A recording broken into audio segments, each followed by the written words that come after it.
le gouvernement de transition de la République du Mali décide des mesures suivantes. 1. La rupture avec effet immédiat des relations diplomatiques entre la République du Mali et l'Ukraine, cette dernière dont les destins sont malheureusement confiés à des pantins confondant la scène internationale et la scène de théâtre.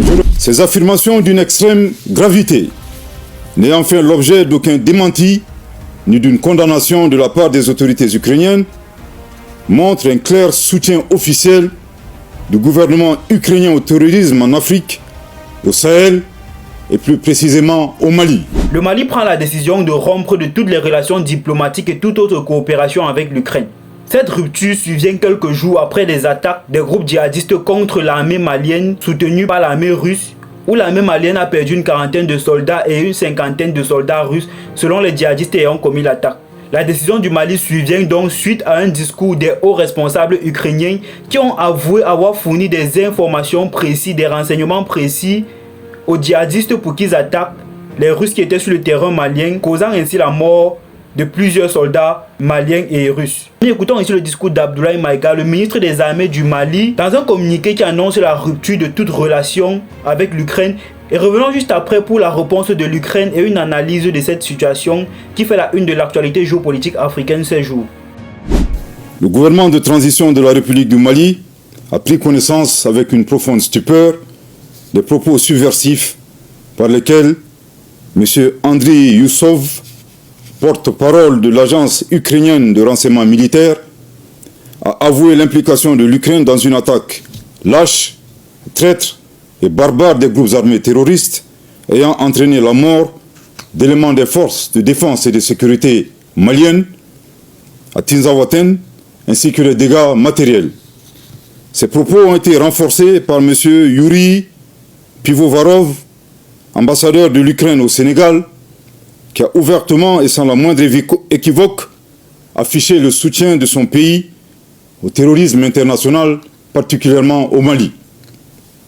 Pire, dans leurs commentaires, ces officiels ukrainiens ont annoncé d'autres résultats à venir.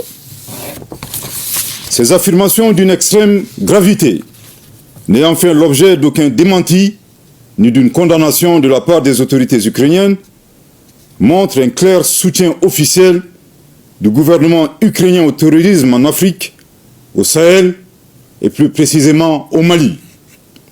Après un examen minutieux de la situation, le gouvernement de transition de la République du Mali souligne que les actes posés par les autorités ukrainiennes violent la souveraineté du Mali, dépassent le cadre de l'ingérence étrangère, déjà condamnable en soi, et constituent une agression caractérisée du Mali et un soutien au terrorisme international en violation flagrante du droit international, y compris de la Charte des Nations Unies.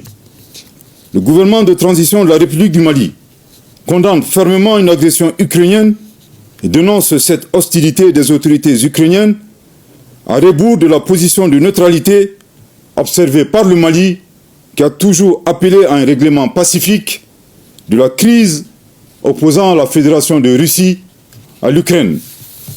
En outre, le gouvernement de transition de la République du Mali adhère totalement au diagnostic établi par la Fédération de Russie, qui a pourtant mis en garde le monde depuis des années sur la nature néo-nazie et scélérate des autorités ukrainiennes, aujourd'hui alliées du terrorisme international, loin des aspirations de paix et de stabilité du peuple ukrainien. Suite à l'implication reconnue et assumée de l'Ukraine dans l'agression caractérisée du Mali, le gouvernement de transition de la République du Mali décide des mesures suivantes. 1.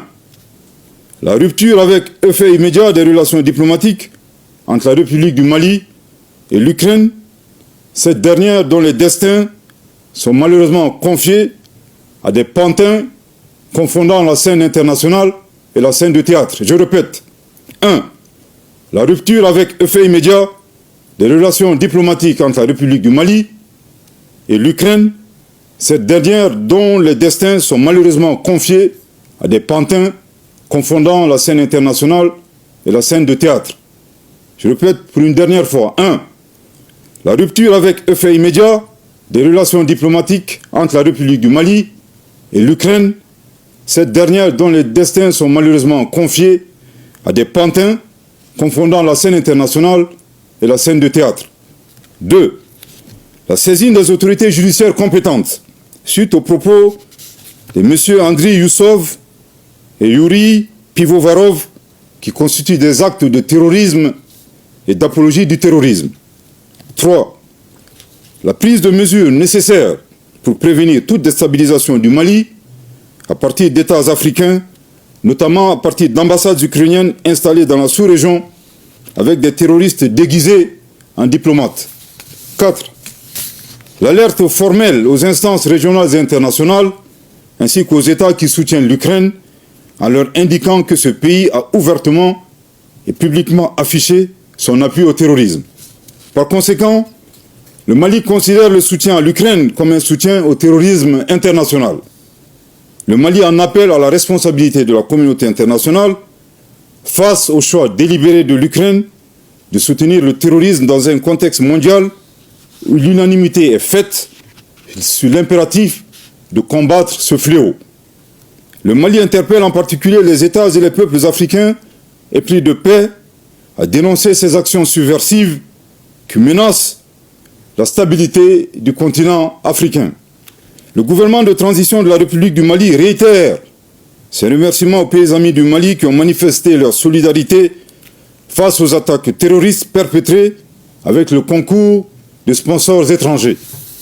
Le gouvernement de transition de la République du Mali note que cette agression entretenue par l'Ukraine s'inscrit dans le schéma plus large de certains acteurs qui soutiennent activement et instrumentalisent les groupes armés terroristes, coalisés à des groupes rebelles, à des fins hégémoniques et néocoloniales, et pour briser la dynamique d'émancipation, de reconquête de la souveraineté et du développement socio-économique enclenché par la Conférence des États du Sahel, AES.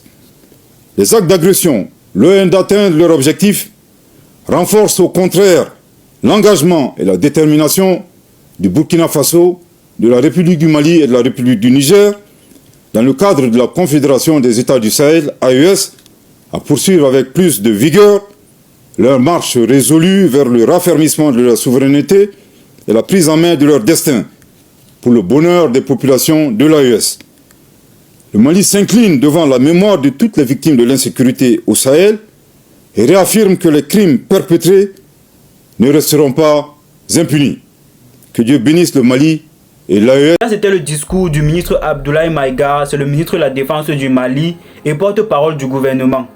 Donc pour la mise en contexte, le Mali met fin à 3 décennies de coopération diplomatique avec l'Ukraine. En cause, les récentes sorties des hautes autorités et responsables ukrainiens qui affichent leur soutien aux séparatistes lors des combats des 25 et 27 juillet dernier à Tizawatene, dans le nord du pays, donc dans le nord du Mali, où des dizaines de combattants du groupe Wagner qui étaient là en soutien à l'armée malienne et de soldats maliens ont trouvé la mort selon les séparatistes djihadistes Touareg. À leur retour au Mali, parce qu'ils étaient en pause pour un temps, les forces du groupe Wagner qui sont là pour soutenir l'armée malienne ont été attaqués par des groupes djihadistes Touareg. Le contexte c'est que le groupe Wagner et l'armée malienne ont été pris dans une embuscade et ils ont perdu tellement de morts. Du côté du Mali ou de la Russie, on n'a pas donné les chiffres exacts. Ils n'ont pas encore donné les chiffres exacts sur le nombre de personnes qui sont décédées. Mais les séparatistes Touareg disent qu'ils ont réussi à éliminer une 50aine de soldats russes du groupe Wagner et une 40aine de soldats maliens. Le rapport entre cet incident et la rupture des relations, de toute relation entre le Mali et l'Ukraine est que l'Ukraine a avoué par des communiqués de ses hauts responsables de l'armée qu'ils ont fourni des informations précises au groupe djihadiste pour qu'ils puissent attaquer les Russes. Et cette attaque n'a pas pris que les Russes, ça a aussi pris des vies aux soldats maliens que les Russes soutenaient selon les coopérations militaires entre les deux pays. Donc ce qui se passe c'est quoi? L'Ukraine étant de plus en plus dépassée par la guerre sur son terrain, son éternelle guerre contre la Russie, donc nous sommes tous au courant.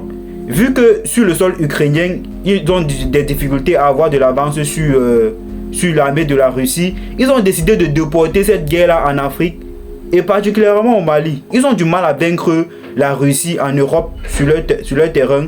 Ils décident d'attaquer les militaires russes qui sont sur le sol malien.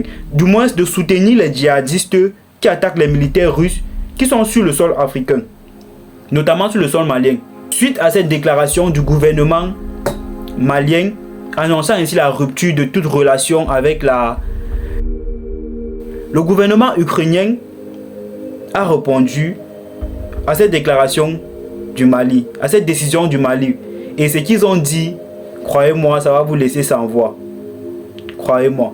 Après avoir attaqué le Mali, après avoir tué une quarantaine de soldats, selon les djihadistes à qui ils ont apporté des informations, ils ont réussi à répondre par un discours vraiment incroyable. Écoutez ce discours et dites-moi ce que vous en pensez. Je vais le lire pour vous.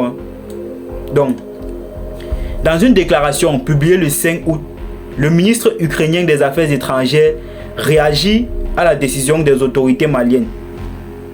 Il déclare ceci, je cite: la décision du gouvernement de transition de la République du Mali de rompre les relations diplomatiques avec l'Ukraine est jugée à courte vue et précipitée. Donc, vous fournissez des informations aux terroristes sous prétexte d'attaquer l'armée russe qui est sur notre terrain, que nous avons appelé pour nous soutenir. Non seulement ces terroristes prennent des vies, une cinquantaine de vies à l'armée russe, ils prennent aussi une quarantaine de vies aux fils de chez nous, du Mali. Et vous dites que la décision de rompre avec vous est courte et précipitée. Et dans tout ça, vous avez écouté le discours d'Abdoulaye Maïga. Il a précisé que l'armée ukrainienne ne s'est même pas excusée. Ils n'ont pas fait un discours pour démentir ou pour faire comprendre que comme ça ils sont désolés de ce qui s'est passé. L'objectif ce n'était pas tout. Ils n'ont rien fait de tout ça. Ils vous attaquent clairement. Et quand vous décidez de rompre, vous dites que c'est courte et précipité. Écoutons la suite de son discours. Étant donné que l'Ukraine, victime d'une agression armée à grande échelle non provoquée de la part de la Russie, s'efforce avec le soutien de la communauté internationale de rétablir la justice et le respect du droit international. Ce droit vise à protéger tous les pays, y compris les pays africains, des menaces qui pèsent sur leur souveraineté, leur indépendance et leur intégrité nationale, indique le ministre étranger de l'Ukraine. Donc en gros, ce qui se passe, c'est quoi? Il décide, sans l'autorisation du Mali, d'attaquer les forces russes qui sont venues soutenir les Maliens et par conséquent l'armée malienne, parce que sur le terrain ils ne font plus qu'un, sous le prétexte qu'ils veulent préserver leur indépendance et leur souveraineté. On ne vous a pas appelé, on n'a pas dit qu'on a besoin de vous. Et ceci apparaît dans un contexte où le Mali et plusieurs autres États du Sahel, comme vous le savez, l'AES, le Burkina et le Niger, ont décidé de prendre en main leur souveraineté en essayant de rompre contre ce qu'ils appellent le néocolonialisme occidental, qui date des années 60 après les indépendances données aux Africains. Ils ont décidé de prendre les choses en main et de rompre avec tous ces contrats désavantageux pour les États de l'AES, signés avec des chefs d'État un peu, comme vous comprenez, vous comprenez. Ils ont décidé de rompre avec ces contrats-là qui étaient en défaveur des pays de l'AES et prendre leur souveraineté en main avec le soutien de leurs alliés, parmi lesquels la Russie, leurs alliés sur le plan sécuritaire. Et ils n'ont même pas rompu sur le plan sécuritaire avec ces Occidentaux-là, parce qu'ils disent que la rupture avec ces Occidentaux-là sur le plan sécuritaire vient du fait qu'après des années sur le terrain, les forces occidentales qui étaient là dans le cadre de la MINUSMA et tout ce que vous savez, ont montré leur incapacité à contenir le terreau qui avançait de plus en plus au lieu de reculer. Et en plus de ça, il y a aussi le fait que les puissances étrangères refusaient de vendre les armes aux États de l'AES pour combattre contre ces terreaux-là. Donc c'est tout ça qui fait que le Mali, le Burkina et le Niger se sont retournés vers les pays capables de leur vendre les armes. C'est le cas de la Corée du Nord, la Turquie, la Corée du Nord, la Turquie et la Chine, etc. C'est dans ce cadre-là qu'ils sont retournés vers cette personne-là. Le ministre Abdoulaye Maïga, dans son discours précédent, a précisé que le Mali a toujours gardé une position de neutralité et d'appel au pourparlers de paix dans la guerre qui oppose l'Ukraine et la Russie. Donc ce n'est pas parce que le Mali achète des armes ou qu'il reçoit des soldats qui viennent soutenir son armée, comme c'était autrefois avec des pays comme la France qui envoyait ses soldats sur le sol malien et vendait les armes au Mali. Ils ont décidé de traiter désormais avec ceux-là. Et vous vous permettez de dire que vous voulez leur préserver de leur souveraineté, alors qu'ils l'ont fait, ils ont pris cette décision de leur plein gré. Et c'est pour ça que vous décidez de les attaquer avec leurs alliés sur le terrain. Franchement, je cherche la logique, je ne comprends pas. Si vous trouvez la logique dans cette histoire, vraiment, partagez ça avec nous dans les commentaires. La famille, écoutons la suite du discours du ministre des Affaires étrangères de l'Ukraine. Je le lis pour vous. Il dit à la suite, je cite: en revanche, la Russie, en poursuivant son agression armée à grande échelle et non provoquée contre l'Ukraine, zappe l'architecture de la sécurité internationale et viole les objectifs et les principes de la Charte des Nations Unies qui garantissent spécifiquement le droit des pays africains à un avenir libre. Est-ce que vous comprenez ce qu'il dit? Il dit que la Russie, en leur faisant la guerre, pour leurs raisons, nous, ça ne nous concerne pas, c'est entre eux là-bas, brise les règles de la Charte des Nations Unies qui garantit aussi l'indépendance et la sécurité des pays africains. Est-ce qu'on a dit qu'on a besoin de votre aide pour venir attaquer, pour venir nous débarrasser de la Russie? Les autorités du Mali ont pris la décision d'eux-mêmes d'aller vers la Russie. Je ne comprends pas pourquoi vous venez vous courez à leur aide sans leur autorisation. Je ne comprends pas. Bah, si vous comprenez, vous n'avez qu'à m'expliquer aussi en commentaire parce que là, ça ne va du tout pas. Bon, l'officiel ukrainien va continuer en disant ceci. Il est regrettable que le gouvernement de transition de la République du Mali ait décidé de rompre les relations diplomatiques avec l'Ukraine sans procéder à un examen approfondi des faits et des circonstances et de l'incidence survenue dans le nord du Mali et sans fournir aucune preuve de l'implication de l'Ukraine dans le dit événement. Regrette-t-il? Bon, des hauts placés de l'armée de Chevaux ont déjà dit qu'ils ont fourni des informations. Vous dites qu'il n'y a pas de preuves. La logique, on ne voit pas. Déjà qu'au début de votre discours, vous disiez qu'il était question de préserver la souveraineté des pays maliens. Maintenant, vous dites que vous n'êtes pas impliqué. Vous n'êtes pas impliqué et vous voulez préserver la sécurité des pays, la souveraineté des pays maliens, des pays africains comment? Je cherche la logique dans le discours, je ne vois pas. Bah, si vous trouvez que ce discours a de la logique, n'hésitez pas à m'expliquer en commentaire. En guise de conclusion, il dit ceci. L'Ukraine se réserve le droit de prendre toutes les mesures politiques et diplomatiques nécessaires en réponse aux actions inamicales du gouvernement de la transition de la République du Mali. Bah, c'est bien déjà de respecter leur décision de rompre avec vous. Bien la famille, vous avez écouté ici le discours du colonel Abdoulaye Maïga, le ministre de la Défense du Mali, qui a annoncé la rupture diplomatique de toute relation entre le Mali et l'Ukraine. Et vous avez écouté la réponse, suivie de quelques-unes de mes analyses entre les phrases du gouvernement ukrainien par son ministre des Relations étrangères. Franchement, n'hésitez pas à me dire ce que vous pensez en commentaire, mais on pourrait analyser ça aussi. J'aimerais apporter une petite analyse de cette situation. Parce qu'on connaît le contexte dans lequel l'AES est actuellement. L'AES est actuellement sur beaucoup de menaces. On sait que beaucoup de pays occidentaux qui avaient des intérêts très prisés dans le Sahel ne supportent pas la décision des nouvelles autorités du Mali de prendre leur souveraineté en main en rompant tous les contrats qui étaient en leur défaveur.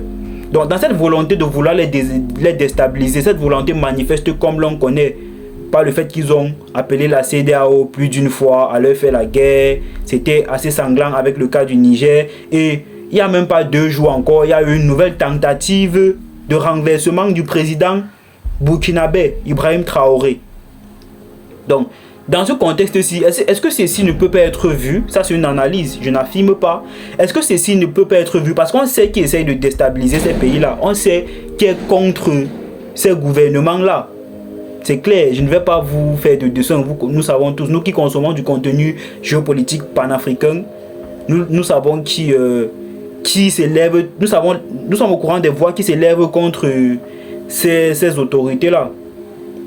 Donc, est-ce que ce n'est pas une autre tentative de déstabilisation du Mali, utilisant des moyens plus ou moins, mais de façon plus directe, parce qu'on sait aussi comment le terrorisme est financé en Afrique, on sait comment ils se fournissent les armes, on sait le soutien de qui ils ont, parce que c'est inadmissible que des armées terroristes à 2 balles comme ça dans le Sahel se retrouvent à avoir des forces, assez de puissance et de compétences pour mettre en difficulté des États à part entière qui ont un budget à armement comme le Mali, les pays habitués à la guerre comme le Burkina Faso et même le Niger. Donc est-ce que ce n'est pas une autre tentative de déstabilisation du Mali et de ces pays du Sahel là?